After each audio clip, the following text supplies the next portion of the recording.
Page number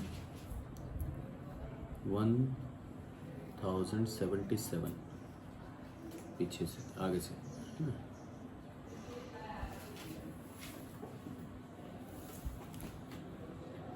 book है योना,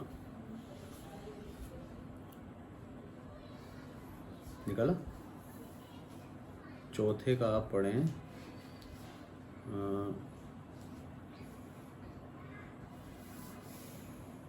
9 से। परमेश्वर ने योना से कहा, तेरा क्रोध जो रेड़ के पेड़ के कारण भड़का है, क्या वह उचित है? उसने कहा, हाँ, मेरा जो क्रोध भड़का है वो अच्छा ही है, वरन क्रोध के मारे मरना भी अच्छा होता है। तब यहोवा ने कहा, जिस रेड़ के पेड़ के लिए तूने कुछ परिश्रम नहीं किया, न उसको बढ़ाया, जो एक ही रात में हुआ और एक ही रात में नष्ट भी हुआ, उस पर तूने तरस खाई है। फिर यह बड़ा नगर निनवे, जिसमें 1,20,000 से अधिक मनुष्य हैं, जो अपने दाहिने बाएं हाथों का भेद नहीं पहचानते, और बहुत से घरेलू पशु भी उनमें रहते हैं, तो क्या मैं उस पर तरस न खाऊं? तरस का इस कहाँ मतलब इस जो वचन पढ़ा है इसका थोड़ा सा मैं समझा दूं। कब वचन पढ़ा गया, कब वचन ये हुआ, परमेश्वर और योना की बात कब हुई, क्या हुआ। परमेश्वर ने योना को क्या बोला कि तू जा और निनवे नगर में जाकर मेरे वहाँ लोग रहते हैं उन लोगों को समझा और उन लोगों को बता कि जो तुम कर रहे हो वो गलत है, अपने आप का पछतावा करो अपने पापों से और एक नया जीवन बिताओ। पर योना का मत उन लोगों के लिए बिल्कुल अलग था। वो क्या बोलता है कि परमेश्वर वो ऐसी हटीली जाती है, मैं उसको कितना भी समझा लूँ वो नहीं समझेंगे, और क्या होगा, मेरा जाना व्यर्थ हो जाएगा। तू जाना नहीं चाहता, पर परमेश्वर क्या बोलता है कि नहीं, तू वहीं जा। पर योना उल्टा भागा। निनवे अगर पश्चिम में है तो योना पूर्व की तरफ भागा। तो उसने सोचा परमेश्वर अब मेरा क्या कर लेगा। कई बार हम भी क्या करते हैं, परमेश्वर की आज्ञाओं के विरुद्ध चलते हैं और परमेश्वर से ज़्यादा ज्ञानी हो जाते हैं। परमेश्वर हमें बोलता है ये काम जो तेरे को दिया है इसको कर, और हम क्या बोलते हैं, प्रभु इसमें फ़ायदा नहीं है। मनुष्य का एक नेचर है, जब तक हमें काम के अंदर कोई फ़ायदा नहीं दिखता तब तक हम उस काम को करते हैं। और ये आज से नहीं है, जब से मनुष्य पैदा हुआ है, जब से परमेश्वर ने मनुष्य को बनाया तब से ये न। आदम और उसके बच्चों की अगर बात करें तो आदम के 2 बच्चे थे, केन और हाबिल। हाबिल की भेंट को परमेश्वर ग्रहण कर लेता था। क्यों ग्रहण करता था? क्योंकि वो अपने दिल से देता था। और जो केन था उसकी भेंट को वो ग्रहण नहीं करता था, क्योंकि केन क्या लेके आता था, अपने जो वो उगाता था अनाज में से, बेकार अनाज, सब्जियों में से ऐसी सब्जी जो फेंकने वाली हो, वो सब्जी लाके परमेश्वर को दे देता था कि इसको तो वैसे भी अपन को फेंकना है। हम भी कई बार ऐसा करते हैं, चंदे के अंदर ऐसे ऐसे नोट आते हैं, सर कभी कभी तो खड़े होकर बोल ही देते हैं, बोला भैया मत डालो यार, तुम्हारे नोट चलने वाले हैं नहीं, बिल्कुल फटे हुए आधे नोट हैं, डाल देते हैं लोगों को दिखाने के लिए कि हमने चंदा डाला है।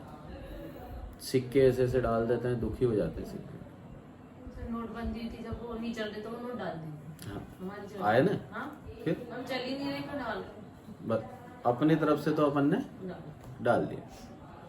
तो हम किससे ट्रिक खेल रहे हैं? परमेश्वर से ट्रिक खेल रहे हैं। परमेश्वर क्या जानता नहीं है? सब जानता है। पर मनुष्य क्या सोचता है कि मैं मेरी चालाकी से लोगों के सामने क्या बन जाऊंगा, मैं एक धर्मी व्यक्ति बन जाऊंगा। यहाँ पर भी योना ने यही करा।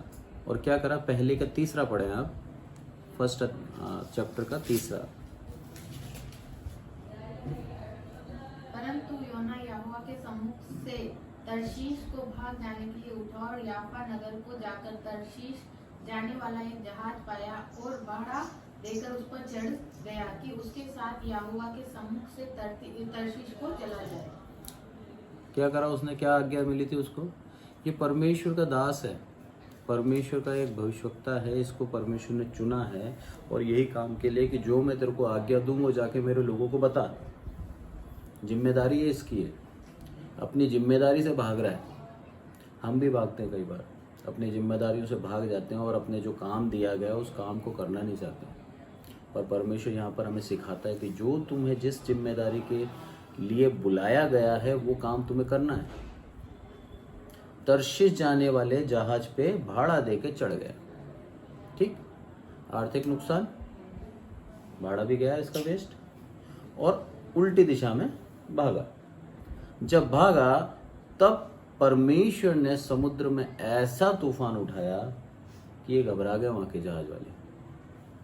इसके कारण से जहाज वालों ने सारा सामान लेके फेंक दिया कि जहाज को हल्का कर दिया जाए और जहाज ऊपर रहे, अंदर ज़्यादा रहेगा तो डूबने के चांसेस ज़्यादा रहते हैं। सब कुछ करा, जब कुछ भी उपाय काम नहीं आया तो उनको ये एहसास हुआ कि हमारे जहाज के अंदर ऐसा कोई व्यक्ति है जिसके कारण से विपत्ति आ रही है। और लास्ट में क्या हुआ, सबके नाम की एक चिट्ठियां डाली और वो चिट्ठी के अंदर किसका नाम निकला, योना का। तब योना से पूछा तूने क्या गलत करा है जो परमेश्वर तेरे से क्रोधित है।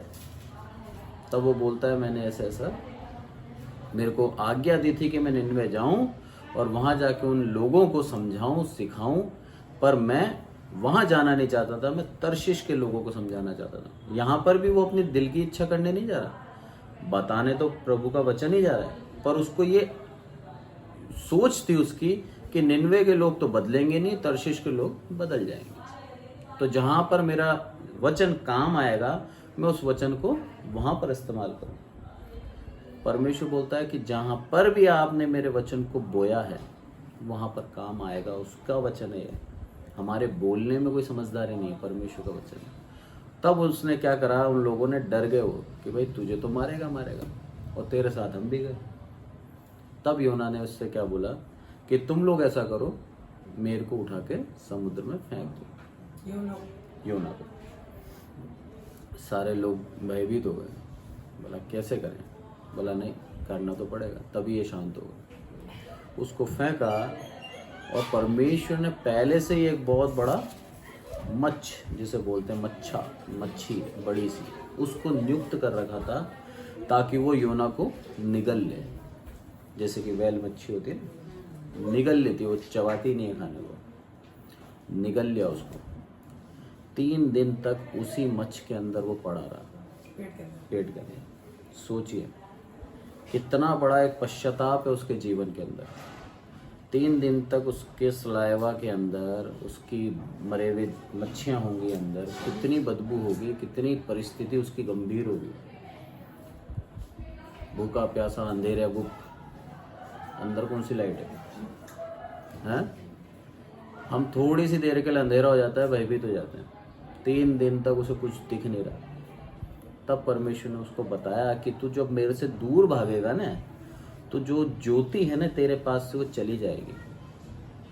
परमेश्वर ही है इस जीवन की ज्योति। हम भी क्या करते हैं, परमेश्वर से दूर भागते हैं और अपनी इच्छाओं को पूरा करने के लिए उसकी बातों को क्या करते हैं, अनसुना कर देते हैं। और क्या बोलते हैं, अभी तो समय है, अभी जब बूढ़े हो जाएंगे ना तब पूरी बात सुनेंगे परमेश्वर। एक मेरे को याद आया, व्हाट्सएप और वीडियो फेसबुक पे एक नाम याद नहीं है मेरे को, एक महिला है, वो प्रभु का प्रचार करती है। तो उसकी एक बात मेरे को बड़ी अजीब लगी। उसने क्या बोला, वचन कहता है कि महिलाओं को कलीसिया का प्रमुख नहीं बनना। कौन बनेगा? एक पुरुष बनेगा, ठीक। वो बोलती है कि मैं इसके विरुद्ध बात करती हूँ, बाइबल के विरुद्ध। बाइबल के विरुद्ध गई, पहली बात तो वो गलत। दूसरी बात ये उसका तर्क था, क्या आप अपने जीवन में सारी बातों को मानते हैं? कहीं ना कहीं आप गलती करते हैं, कहीं ना कहीं आप बातों को नहीं मानते। बाइबल के जितने भी वचन हैं सबको आप नहीं मानते। तो जब उनको नहीं मानते तो अगर एक महिला प्रचार कर रही है तो उसको मानना नहीं मानने में क्या फर्क पड़ता है? मतलब अगर मैं 4 गलतियां कर चुका हूं तो 5वीं गलती भी अगर मैं करता हूं तो उसमें परमेश्वर मेरे को दंड नहीं देगा। ये कैसा प्रचारक हुआ? उन 4 गलतियों को सुधारने के लिए नहीं बोल रहा, और क्या बोल रहा है, एक और कर ले। भाई जब 4 से ही परमेश्वर ने नहीं मारा तो 5वें से भी क्या मारेगा? ये एक झूठ को छुपाने के लिए दूसरा झूठ बोल दो। दूसरा झूठ बोल, मतलब खुद को सिद्ध करने के लिए कि नहीं मैं सही हूं, इसलिए आपने क्या करा, लोगों को भरमा दिया कि नहीं कोई फर्क नहीं पड़ता। फर्क पड़ता है। वचन के विरुद्ध अगर हम गए और परमेश्वर के पीछे चलने वाले एक विश्वासी हैं और वचन के विरुद्ध जा रहे हैं तो परमेश्वर हमारा सब्र करता है, धीरज बनता है। वो एक समय तक वो सब्र करता है, उसके बाद क्या करेगा, दंड देगा, निश्चित है देगा। आप सोचो आज नहीं दिया तो कभी नहीं देगा, ऐसा नहीं होगा, वो देगा। और ऐसे भरमाने वालों को ज्यादा देगा। और आगे बोलता है वो कि जब मैं मूर्छा खाने लगा, ये 2 का आप 7 पढ़े। जब मैं मूर्छा खाने लगा तब मैंने यहोवा को स्मरण किया और मेरी प्रार्थना तेरे पास वरन तेरे पवित्र मंदिर में पहुंच गई। हाँ, जो लोग धोखे की व्यर्थ वस्तुओं पर मन लगाते हैं वे अपने करुणा निधान को छोड़ देते हैं। हाँ पढ़ो। परंतु मैं ऊंचे शब्द से धन्य करके तुझे बलिदान चढ़ाऊंगा। जो मन्नत मैंने मानी उसको पूरा करूंगा। उद्धार यहोवा ही से होता है।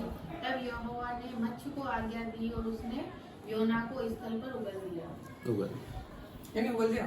हाँ, ये परिस्थिति देखिए आप, 3 दिन अंदर पड़ा हुआ है, अब जाके उसके समझ में आई। परमेश्वर जानता है किस तरह से तुझे घुटने पे लेके आना है। पहले तो क्या था, नहीं मैं तो तर्शीश जाऊंगा, नहीं सुनू मैं, भाग गया। 3 दिन अंदर पड़ा रखा तो क्या बोला, मूर्छा खाने लगा, मतलब बेहोश होने लगा। अब ऐसी स्थिति हो गई उसकी, बेहोशी के हालत में वो प्रार्थना कर रहा है, प्रभु अब तो मुझे पे तरस खा। परमेश्वर ने कहा, दयालु है परमेश्वर, तेरे को सबक सिखाना था इसलिए सबक सिखा दिया। मैं कहता हूं जिन लोगों को, जिन धर्मी विश्वासियों को परमेश्वर सबक सिखाता है ना इस पृथ्वी पे, वो बहुत धन्य है। परमेश्वर उनसे प्यार करता है इसीलिए उनको सबक सिखाता है। अगर उनको गलतियों को छोड़ देता है, माफ कर देता है और उसका बदला नहीं लेता, तो ऐसे में आपको डरने की आवश्यकता है। हो सकता है उसने आपको त्याग ही दिया और लास्ट में वो नरक का वेट कर रहा है कि नरक में डालूंगा इसको। आज गलती करी, अभी दंड मिल जाए, बहुत अच्छा, पृथ्वी पे ही मैंने भोग लिया। क्योंकि अगर उस दंड नहीं भोगा ना तो फिर वो मेरा काउंट हो रहा है, बढ़ रहा है और लास्ट में क्या होगा, फिर अनंत अग्नि नरक में जाना पड़ेगा। तो ये तर्शीश में से भागा, यहाँ पर उसको क्या करा। अब देखिए मच्छी को भी मालूम था जीपीएस है उसके अंदर, उल्टी घूम के वापस निन्वे के तट पे आ गई, उसी जगह जहाँ उसको जाना था, वहीं पे छोड़ा। मतलब परमेश्वर के मतलब देखो उल्टा भाग रहा है, जहाज में बढ़ा दिया, सब कुछ करा, परमेश्वर फ्री में लेके आ गया निन्वे, पर उसको मूर्छित हो गया, दुखी हो गया, पश्चाताप करा और क्या बोला कि परमेश्वर ही उद्धार करने वाला है। अभी उसको मान गया, वो क्या है, परमेश्वर करुणा निधान और छोड़ देता है, और परंतु ऊंचे शब्द से धन्यवाद करके तुझे बलिदान चढ़ाऊंगा। अब सब कुछ आ गया, घुटने पे भी आ गया, प्रभु मुझे आप बचा ले, मैं तेरे को धन्यवाद बलि चढ़ाऊंगा, सब कुछ करूंगा। और यहाँ तक कि मैं ये मान गया हूँ कि उद्धार देने वाला भी तू ही है। तब जाके परमेश्वर ने क्या करा, उस मच्छी को आज्ञा दी और मच्छी ने क्या करा, उसको योना को स्थल पे उगल दिया। अब वहां से उसकी यात्रा चालू हुई, निन्वे की यात्रा 3 दिन की पूरी उसने क्या करा, पैदल पैदल चलता रहा। 40 दिन के बीतने पर उलट दिया जाएगा, ठीक है। तो योना ने नगर में प्रवेश करके 1 दिन की पूरी यात्रा कर प्रचार करता गया। अब से 40 दिन बीतने पर निन्वे उलट दिया जाएगा। ये उनको क्या करा, चेतावनी देता गया। पूरे दिन चलता रहा। सोचो अभी तो उसकी हालत कैसी थी, बेहोशी वाली, कि अभी मरा। उसके बाद उसके अंदर परमेश्वर ने शक्ति दी और उस शक्ति से क्या हुआ, पूरे दिन चला और उनको बताया कि 40 दिन में ये खत्म हो जाएगा। अपने आप को पलट लो, अपने मनों के विचारों को बदल डालो। और बुराई का साथ छोड़ के परमेश्वर का साथ दो। जब सब कुछ हुआ तो सब ने क्या करा, टाट ओढ़ा और परमेश्वर से माफ़ी मांगी। परमेश्वर यही चाहता है हमसे, हमारी गलतियों की वो हम माफ़ी मांग लेना, वो भूल जाता है, और हम हमारी गलती को कबूल ही नहीं करते। माफ़ी तो बहुत दूर की बात, गलती कर ही नहीं साहब। तब जाके यहाँ पर अब गुस्सा आया निन्वे योना को कि जब तेरे को माफ़ करना था तो मुझे क्यों वहाँ भेजा, वैसे ही माफ़ कर देता। पर परमेश्वर ने उसको सिखाया इस पेड़ के द्वारा। एक रीढ़ के पेड़ के पास वो जाके बैठा, बहुत धूप थी, छाया मिली, आराम से सो गया। उसके क्रोध को समझाने का तरीका देखिए परमेश्वर ने, उस पेड़ को खत्म कर दिया। हाँ, पेड़ को एक कीड़ा भेजा, कीड़ा ने काटा, वो पेड़ खत्म हुआ, पेड़ सूख गया। अब उसको धूप लगने लगी, और लू ऐसी चीज है अच्छों की 12 बजा देती है। जब लू के थपेड़े पड़े तो वो बेहोशी सा हो गया। तब फिर क्रोध आया, परमेश्वर अच्छा वाला पेड़ था, खत्म कर दिया। तब परमेश्वर बोलता है कि तुझे एक पेड़ के ऊपर तरस आ रहा है जो ना तूने बोया ना तूने उसके लिए मेहनत करी। 1,20,000 लोग हैं जिनको मैंने अपने हाथों से बनाया है, क्या मैं इन पे तरस ना खाऊं? लोगों के साथ साथ किसका नाम देता है वो? पशु भी है इसके अंदर, घरेलू। यानी कि परमेश्वर ना केवल लोगों पे तरस खाता है, पशुओं पे भी तरस खाता है। भला इनके ऊपर क्या मैं तरस नहीं खाऊं? उसके समझ में आ गया कि जो मैं कर रहा था वो गलत कर रहा था, और परमेश्वर से उसने माफ़ी मांगी होगी। इसमें लिखा नहीं है पर माफ़ी मांगी होगी, और क्योंकि वो अच्छा एक दिल का व्यक्ति था योना। और इस पूरी घटना से हमें यह सीखने को मिलता है कि परमेश्वर हमको हर एक दुख मुसीबत से बचाना चाहता है, और चाहता है कि हम हमारे गलत कामों से फिर कर परमेश्वर के राज्य में प्रवेश होने लायक बने, ताकि परमेश्वर हम पे दंड की आज्ञा नहीं परंतु अनंत जीवन की आज्ञा दें। धन्यवाद। आइए प्रार्थना करें। हे हमारे प्रभु, हम सबको संभाल के रखते हैं, इसलिए आपका धन्यवाद ईश्वर। सब कुछ आपके हाथों में सौंपते हैं ईश्वर। आपके नाम से जो भी ये वचन सुनता है मेरे प्रभु, हर एक को आशीष देना ईश्वर, और आपके नाम पे चलने का एक विश्वास देना ईश्वर। अपनी गलतियों से पछतावा करके एक सही जीवन जीने की एक अच्छी समझ और बुद्धि देना ईश्वर। सब कुछ आपके हाथों में सौंपते हैं मेरे प्रभु। इस वचनों से हम सीखते हैं कि आप बहुत ही दयालु हैं ईश्वर। आप मनुष्य को ख़त्म करना नहीं चाहते, आप उसको बचाना चाहते हैं और उसको बहुत ही प्रेम करते हैं ईश्वर। आपका बहुत बहुत धन्यवाद आपकी इस करुणा के लिए जो आप हमारे ऊपर करते हैं ईश्वर। सब कुछ आपके हाथों में सौंपते हैं ईश्वर। प्रभु यीशु मसीह के नाम से मांगते हैं, आमीन।